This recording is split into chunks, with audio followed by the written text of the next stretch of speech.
Game Freak officially classifies Giratina as the Renegade Pokémon. A Renegade isn't a chaotic enemy, rather it's a highly devoted soldier who eventually rebels against their own organization. While at first glance you might think nothing of it, there is something specific that stood out to me. Each of its 6 legs has thick golden rings around them, but they're snapped in half. Same with the ones on its neck. They too look like they have been pried apart. And which Pokémon uses golden rings in combat? Take a look at the golden rings that Hoopa's true Unbound form uses. Many of them are shackled around the Pokémon's body, 2 on each of its ankles, multiple on its 6 arms, and then there are also those on its horns, not to mention the many it wields during combat. But that's not all. Hoopa's powers seem like they have no limit. For some reason, Hoopa is able to control both time and space far more effectively than either Palkia or Dialga have been shown to do. Now, in order to understand where I'm heading with all this, how about we dive into one of its many legends and start from there. At first glance, Hoopa's design seems incredibly straightforward. It's a classic pop culture genie, complete with a tail that mimics wispy smoke, and the prison bottle acts as its magic lamp. But besides the visual aesthetics of a genie, Game Freak also mapped Hoopa's lore directly onto the medieval theology of the Djinn. In these tales, humans were not the first beings created to inherit the earth. The Djinn were. They were essentially the quote-unquote prototypes forged from smokeless fire. These entities were granted immense cosmic power by the creator and were allowed to shape as well as roam the physical world long before humanity even existed. This ancient origin would also explain why Hoopa, despite being mythical, shares a much higher base stat total anomaly alongside Arceus. It was likely created very early on. Perhaps Arceus even drew from the creation dragon's designs, as it's given absolute dominion over space as well as time. But in the real ancient myths, a massive problem arose. After a long time, the Djinn grew arrogant. Because they possessed such godlike power, they began to abuse it. They caused chaos, hoarded wealth, and completely ignored the natural order of the world they were supposed to be stewarding. After seeing the chaos that these Djinn were causing, the creator couldn't let them run wild. But they also didn't step down to intervene directly, same as Arceus actually, who never does either. The closest to intervention we have seen occurred in Legends Arceus, where it summoned a human into the past and used them as a proxy. This is wonderfully reflected in the myths. Instead of intervening directly, the creator sent down a vanguard to subdue the Djinn, led by a highly devoted, immensely powerful figure named Iblis. Iblis clashed with the Djinn, brutally crushing their rebellion, but he didn't completely wipe them out. The survivors managed to flee, banished to the remote, forgotten corners of the earth, specifically distant islands and deep deserts. But the story doesn't end with a heroic victory, because after this war, Iblis changed. The sheer power he wielded and the absolute brutality required to fight the Djinn twisted him. When the creator established a new peaceful order for the world, Iblis flat out refused to bow to it. And for his rebellion and extreme violence, Iblis was cast out, banished to an underworld, stripped of his grace and forever known in history as the devil. Now let's bring this back to Pokemon. Arceus needed an enforcer to stop a reality-warping anomaly like Hoopa. It needed a proxy with enough sheer power to match a rogue, godlike being of space and time. It needed its own Iblis. And, well, who in the Pokemon universe is recognized as the equivalent to the devil? You know, the one creation dragon whose Pokédex entry explicitly states it was banished to another world for its extreme violence? Correct, Giratina. During the primordial days of the universe, Arceus might have utilized that brute force to establish order, but the tragedy of Giratina is the exact same as Iblis. The sheer violence that made it the perfect warrior also made it far too prideful. When the dust settled and Arceus wanted to establish a quiet, ordered universe for humans, Giratina didn't bow down to it like the others did, causing it to be banished to a place where it could rule over its own ideals, the distortion world. We can actually see this lingering hate it has towards humanity in Pokemon Legends Arceus. Giratina did exactly what the devil does in mythology. It tempted a mortal. It manipulated Volo, granting him power and exploiting his obsession to wage a proxy war against the creator. In the end, after it lost to us, the player, this remaining vendetta vanished, and we start to see the archangel that Giratina once was. Perhaps Perhaps one day it will be so again, but right now it's a Pokemon whose pride caused it to be removed from that very position. Pride that it gained from a brawl against Hoopa. Imagine their clash. Hoopa Unbound, who could wield space as well as time, going head to head with Giratina, the ruler of antimatter. During this brawl, Hoopa must have attempted to bind Giratina using its spatial rings, but it underestimated just how ruthless and powerful the ruler of antimatter truly was. Giratina forcefully shattered Hoopa's once unbreakable rings, which also brings us back to our very first visual clue. Those golden bands strapped to Giratina's neck and legs are Hoopa's rings, permanently snapped and worn by it as battle scars from their ancient war. But as we know from the myth, Iblis's extreme violence terrified the creator. The whole reason it sent Giratina down was to stop the destruction of the world, which it now was doing alongside Hoopa. So, before Giratina could finish the job and completely destroy its opponent, Arceus cast it down into the underworld for its uncontrollable, destructive nature. And because Giratina was suddenly banished, Hoopa survived. Bruised and battered, while also missing several of its rings, Hoopa fled to the remote corners of the world.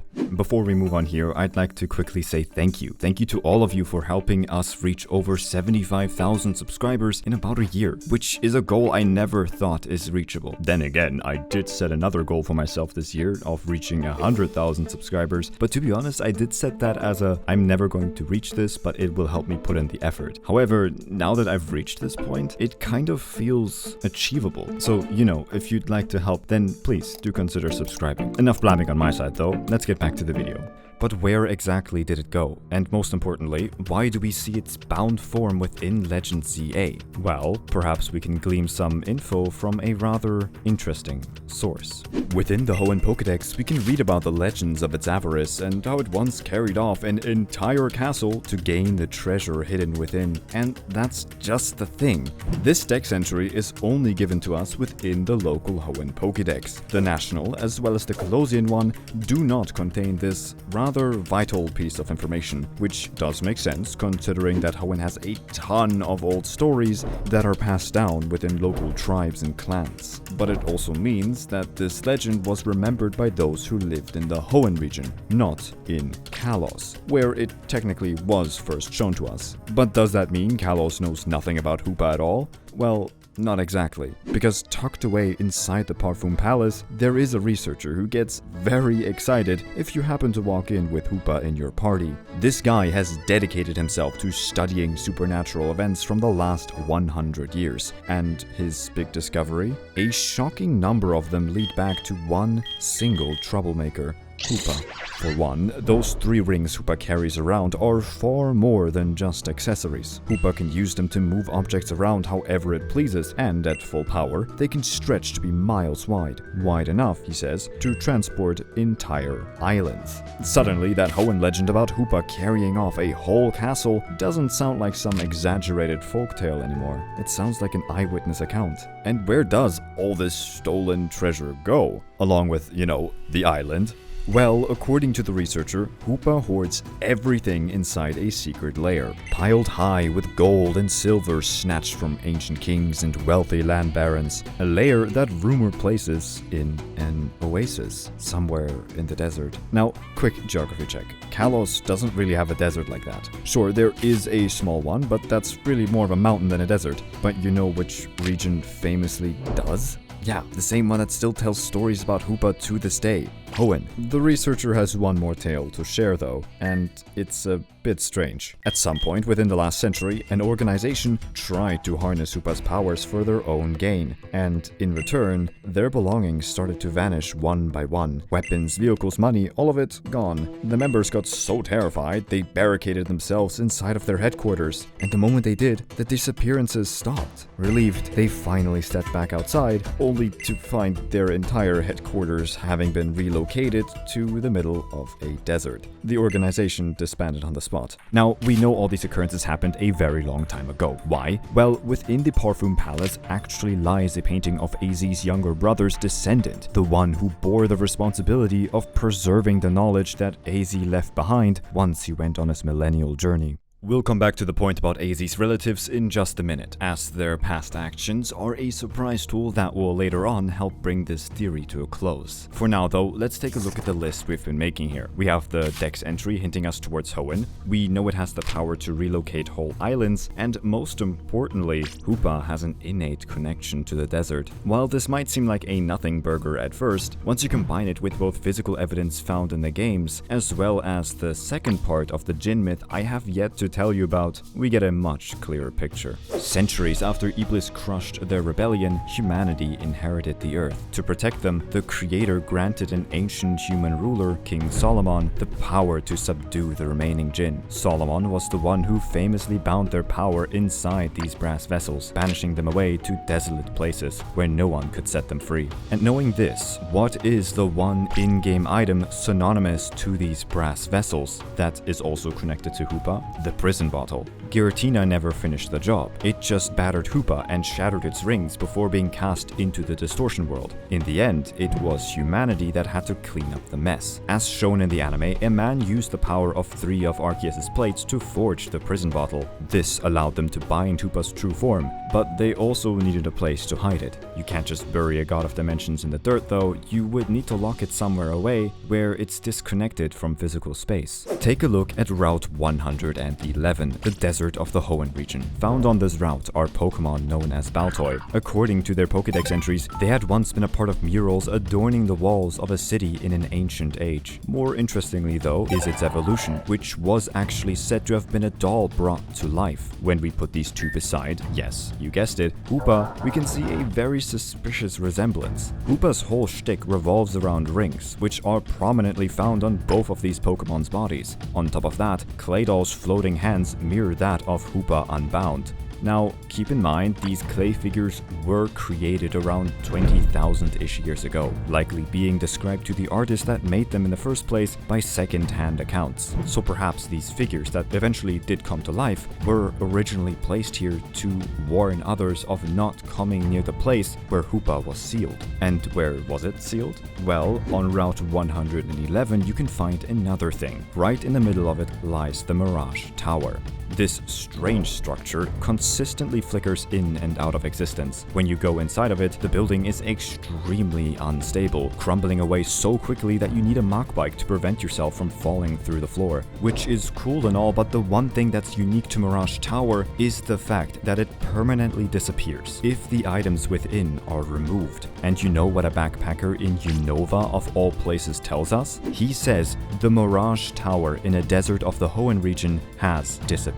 Could this backpacker be the very same one that we see in the Parfum Palace? You know, the palace with many Unovan features? It would make sense then that he would talk about the Mirage Tower's disappearance here, because he knew that someone took the prison bottle once hidden within it. But who took it from this crumbling tower? Well, in Pokemon Omega Ruby and Alpha Sapphire, a store clerk actually receives it from a, and I quote, super duper scary old guy, who very much seems out of his mind. It could very well be that this old man is one of AZ's relatives, who, after reading about the bottle in the Parfum Palace, decided it would be a good idea to remove it from its place in the Mirage Tower. Only fault in that plan is that he was severely underestimating the Djinn's strength, and thus fell under its control. Thankfully, Brendan or May reacquire this bottle from the store clerk later on, and based on the fact that in the future of Legend ZA, this very bottle is found in AZ's room, it's likely that he too knew of it, and thus took steps to make sure that it won't fall into the wrong hands again.